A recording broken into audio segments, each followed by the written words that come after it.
evening and welcome to the U.S. Nightly News. I'm your host, Isabelle, and tonight we will be talking about issues that are currently sweeping our nation. Throughout the next hour, we will bring you live updates on problems that Americans are facing each and every day. We go now live to Sophia Jessamine, who is at our nation's capital. Sophia? Hello, Isabelle. I'm broadcasting live from Washington, D.C., where one of the many scrap drives is being held. Over the past hour, many citizens have been bringing their old supplies down to donate to war efforts. Tires and metals seem to be the most common items being donated. Next to me, I have Sue Ellen, who is one of the many citizens donating to this scrap drive. Sue Ellen, why are you here today?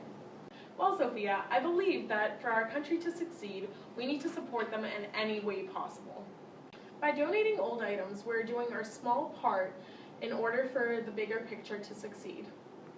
Sue Ellen, can you explain to our viewers why participating in these events will help our country's victory? By participating in scrap drives, we are reducing the amount of materials needed to be produced for war efforts. Scrap drives will save our nations thousands of dollars that can later be put into other areas of the war. Thank you, Sue Ellen, for all your support for our nation. You heard it here live, folks. It inspires me that during such a hard time, people are coming together and showing support for our country. I've also heard that many celebrities have been seen at scrap drives to promote them. So if you go downtown, you might get lucky and see one of them. The scrap drives are in need of most of rubber, steel, and old tires. And we'll be right back after this short commercial break. Now introducing Monopoly. This family board game is fun for everyone. Go into stores and buy this amazing game today to get your mind off the war. Hi, Isabelle. I'm here standing right next to the White House where I have recently spoken to the President. The President refuses to come on screen, but to talk about what he believes should be done about the profits and wages going on right now, but he has said, and I quote, "If all our people have work, fair wages, and fair profits, they can buy the product of their neighbor, and business is good. But if you take away the wages and profits of half of them, business is only half as good. It doesn't help much if the fortunate half is very prosperous." So for the viewers at home, what this means is employers should give their workers higher wages and lower hours. If we all agree to do so, the American people will be put once again into jobs, and our economy will once again start running. President Roosevelt has come up with a 7-point plan, but without the cooperation of the people, we can do nothing to save our economy. It is always interesting to hear what our president's side of the matter. Now it's time for our daily talk.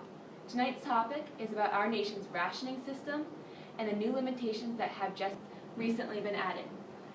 The Office of Administration, otherwise known as the OPA, recently issued a statement saying that new ration booklets will be distributed this month instead of the old version.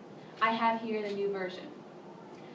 Ration booklets will be distributed at schools and each family member will get one. And we all know the importance of rationing our nation's meat, rubber, sugar, gas, and any other necessary supplies. Blue coupons, otherwise known as blue points, control our nation's processed food items for the ration booklets, while red points control items such as meats, fats, and oils. Different coupons control different items, like coffee and sugar. When we buy food, we now have to use these ration booklets instead of money. These changes are crucial toward war efforts. Wait, this just in, breaking news. A new bill has just been passed. We go now live to Daniela, who has new information for us. Daniela?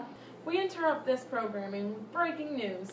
Roosevelt has just passed a bill to stabilize the food prices in order to control inflation. The OPA and the OES have been set up in order to control these prices and stabilize the economy. The OPA and the OES have a major influence on controlling the inflation in our country today.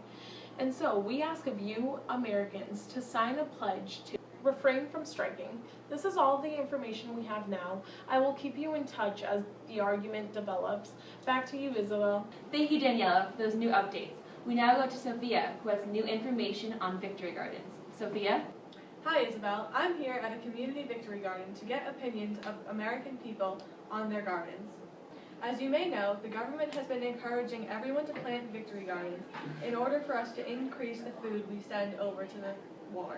I've seen these gardens in almost any area, including backyards, schoolyards, rooftops, and city parks.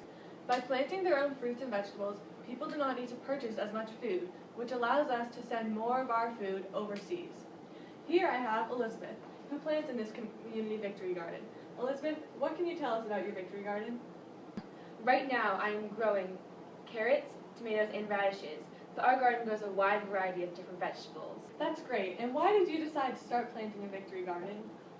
Well, having a victory garden makes me feel like I am doing my part to support the war.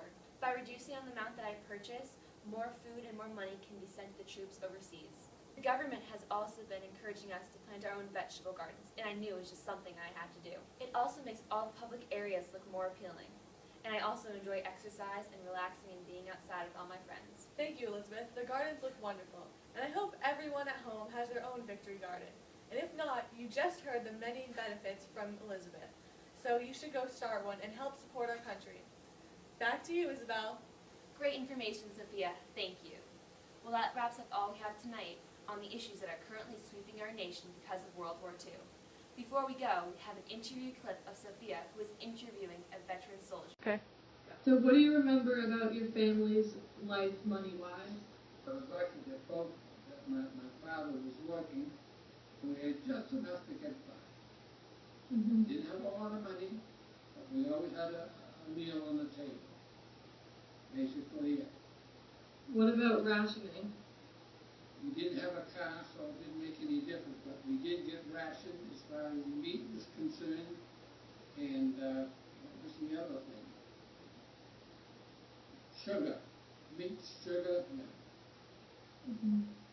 But we had a friend that had a meat store, and he always made sure that whatever my mother used to order before the war, he gave her that again. Oh, okay. Did you have a victory garden at your house? Everybody had. Everyone? And in that backyard, I remember my father planted tomatoes, peppers, corn, parsley, and things like that. It's everyday stuff that we used to use. My mother used to cook with the bakery. Yeah. Mm-hmm. Did the government, did they encourage that? Did they want Well, they everyone? encouraged it, yes. Mm-hmm. Because a lot of the food was going into the army, was going over to England, places like that. So because they didn't have much over there, because we gave them quite a bit. Yeah.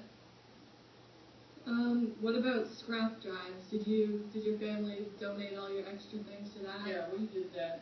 They wanted to have old tires, rubber tires, and things like that. We managed to do everything the government wanted because it was a very important thing that the American or the U.S. government had the things it needed. Mm-hmm. And How were prices on everyday things during? prices were pretty good if you could get the stuff. Yep. Yeah. Certain things you could get, certain things you couldn't. There was an emergency on certain types of food. Like I said, gas was rationed. If you didn't have a car, it didn't make any difference. Yep. Other than that, like steaks were rationed, Uh, meats were rationed, but we managed. We got along all right. Well, that's all for tonight, folks. Thank you for tuning in. I'm your host, Isabelle, and we will see you tomorrow night.